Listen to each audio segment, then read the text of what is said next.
নমস্কার, খবর শুনছেন শিলিগুড়ি নিউজ টিভি চ্যানেল থেকে।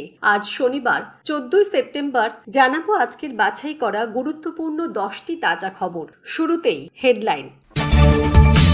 আন্দোলনের বলি 29 প্রাণ, চিকিৎসায় গাফিলতিতে মৃতদের পরিবারকে ক্ষতিপূরণ দেবেন মমতা। মোদির শাসন থেকে বাংলাকে স্বাধীন ঘোষণা করুন মমতা, চাইছেন বাংলাদেশের মৌলবাদীরা। আন্দোলনকে কালিমালিপ্ত করার চেষ্টা, জুনিয়র ডাক্তারদের নিশানায় এবার শুভেন্দু। নার্কো টেস্টে সায় নেই সঞ্জয়ের, সিবিআইয়ের আবেদন খারিজ করল আদালত। নিজের বাড়িতে আটকে রেখে তরুণীকে ধর্ষণ, গ্রেফতার তৃণমূল নেতা। 74-এ পা দিচ্ছেন মোদি, আজমের শরীফে বিশেষ নিরামিষ ভোজের আয়োজন মুসলিম সংগঠনের। 100 গুণ শক্তিশালী, বৃষ্টি ভেজা সন্ধ্যায় রোড শোয়ে হুঙ্কার মুক্ত কেজরির। আজকের খবরগুলো বিশেষ গুরুত্বপূর্ণ, তাই খবরগুলো মন দিয়ে শুনুন এবং প্রতিদিন সঠিক খবর নিয়মিত শোনার জন্য শিলিগুড়ি নিউজ টিভি চ্যানেলটিকে সাবস্ক্রাইব করুন। আসছি বিস্তারিত খবরে। জুনিয়র ডাক্তারদের কর্মবিরতির কারণে 29টি মূল্যবান প্রাণ আমরা হারিয়েছি। মৃতদের পরিবার পিছু এবার 2 লক্ষ টাকা আর্থিক সাহায্য দেওয়ার কথা ঘোষণা করলেন মুখ্যমন্ত্রী মমতা বন্দ্যোপাধ্যায়।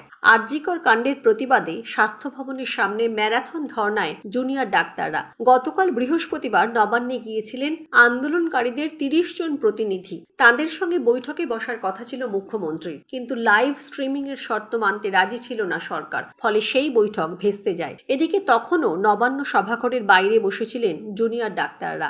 সাংবাদিক বৈঠকে মুখ্যমন্ত্রী বলেন, আমরা 2 ঘন্টা 10 মিনিট অপেক্ষা করেছি। ডাক্তার ভাই বোনেদের যারা এসেছেন এখানে আসতে বলা হয়েছিল, তাদের শুভ বুদ্ধির উদয় হবে এবং তারা আসবেন বৈঠকে। তার কথায় আশা করি মানুষ বুঝতে পারছেন, ওরা বিচার চায় না, ওরা চায় চেয়ার। আমি মানুষের স্বার্থে পদত্যাগ করতেও রাজি আছি। আমার মুখ্যমন্ত্রীর পদ চাই না, আমি চাই মানুষ বিচার পান, তিলোত্তমা বিচার পান আর সাধারণ মানুষ চিকিৎসা পান। কেন লাইভ স্ট্রিমিং নয়? মুখ্যমন্ত্রী বলেন, ওরা যেটা বলছে ঠিকই বলছে। একবার ওদের নিয়ে লাইভ স্ট্রিমিং করে দিয়েছিলাম, কিন্তু তখন সুপ্রিম কোর্টের কাছে বা সিবিআইয়ের কাছে কেসটা ছিল না, সেটা অন্য ঘটনা ছিল। আমরা রেকর্ডিং করার ব্যবস্থা করেছিলাম, সেটা চিঠি লিখে দিয়েছিলাম। বৈঠক যখন হবে সবটাই রেকর্ডিং হবে। আমরা 3টে ভিডিও ক্যামেরা রেখে দিয়েছিলাম, তারা যদি চাইতো শেয়ার করতেও পারতাম। সুপ্রিম কোর্টের নির্দেশে লাইভ স্ট্রিমিং করা যায় না।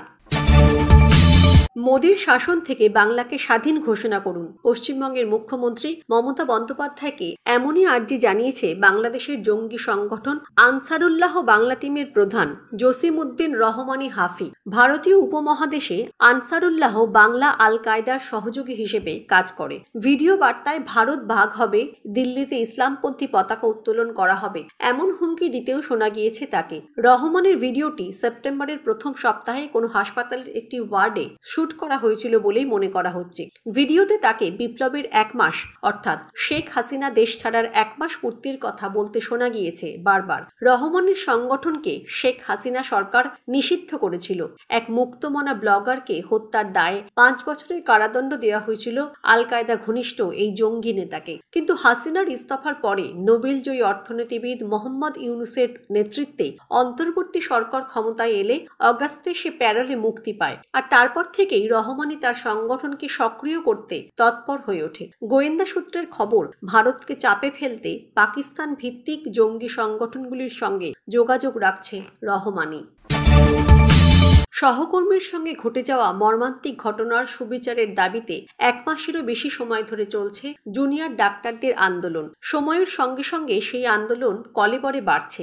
অনেকেই সুবিচারের দাবিতে সমর্থন যোগাচ্ছেন তাদের। আর এই নতুন যোগ দেওয়া মানুষজনের পরিচয় নিয়ে বিতর্কিত মন্তব্য করে আন্দোলনকারীদের রোষানলে পড়লেন বিরোধী দলনেতা শুভেন্দু অধিকারী। শুক্রবার প্রতিবাদের মঞ্চ থেকে সাফ জানানো হলো, বিরোধী দলনেতা এই আন্দোলনকে কালিমালিপ্ত করার চেষ্টা করছেন, তা কোনোভাবেই বরদাস্ত করা হবে না। কিন্তু কেন তার উপর এতটা ক্ষেপে গেল আন্দোলনকারীরা? প্রেক্ষাপট দিন 2 আগের। গত বুধবার সকালে স্বাস্থ্য ভবনের সামনে অবস্থানরত জুনিয়র চিকিৎসকদের মঞ্চে পৌঁছে যান বিজেপি নেত্রী অগ্নিমিত্রা পল। তাকে দেখা মাত্রই গো ব্যাক স্লোগান তোলেন আন্দোলনকারীরা। অগ্নিমিত্রা দাবি করেন, তিনি প্রতিবাদে যোগ দিতে নয়, নিজের কার্যালয়ে যাচ্ছেন। সে পথেই পড়ে ধর্ণা মঞ্চ।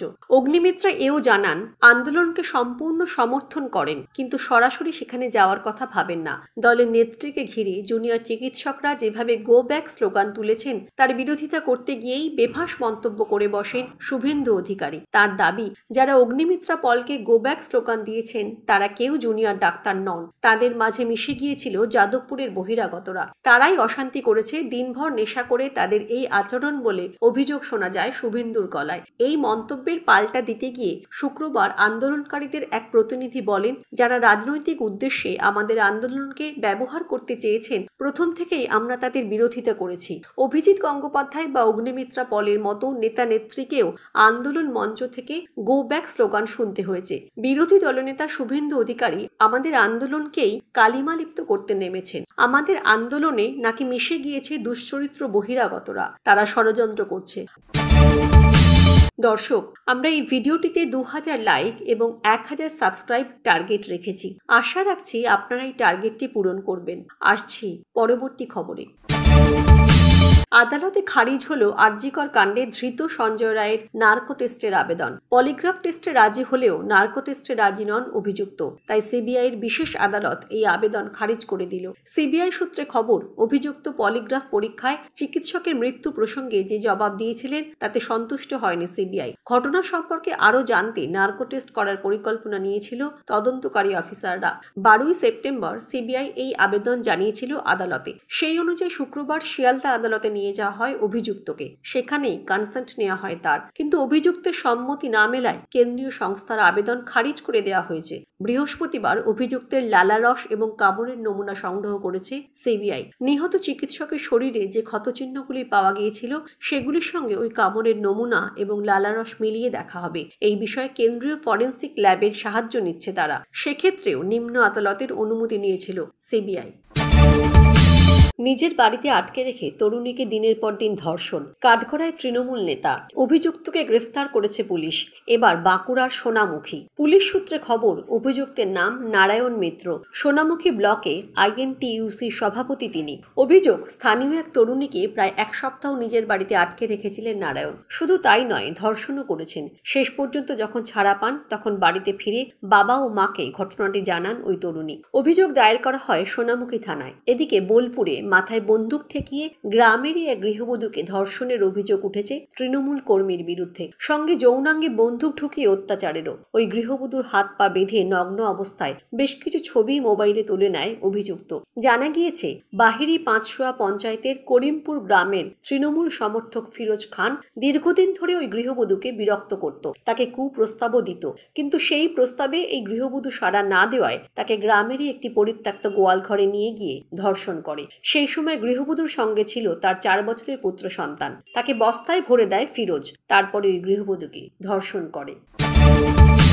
17 সেপ্টেম্বর 74-এ পা দেবেন প্রধানমন্ত্রী নরেন্দ্র মোদী। সেই উপলক্ষে আজমের শরীফে বিশেষ নিরামিষ ভোজের আয়োজন করেছেন মুসলিম সংগঠন। বিতরণ করা হবে 4000 কেজি খাবার। ইন্ডিয়ান মাইনরিটি ফাউন্ডেশন ও চিস্তি ফাউন্ডেশন যৌথভাবে মোদীর জন্মদিন উপলক্ষে বিশেষ প্রার্থনা এবং পংক্তি ভোজনের আয়োজন করেছে। আজমের শরীফের প্রধান সৈয়দ আফসান চিস্তি বুধবার একটি সংবাদ সংস্থাকে জানিয়েছেন, প্রধানমন্ত্রীর জন্মদিন উপলক্ষে বিশেষ প্রার্থনার আয়োজন করা হবে। সেই সঙ্গে দুস্থদের বিনামূল্যে খাবার দেওয়া হবে। ভাত, ডাল, তরকারির সঙ্গে থাকবে শুকনো ফল। খাওয়া দাওয়া শেষে হবে সঙ্গীতানুষ্ঠান। সৈয়দ আফসান চিস্তির সংযোজন, আমরা প্রধানমন্ত্রী মোদীর জন্মদিনে তার দীর্ঘায়ু কামনা করব।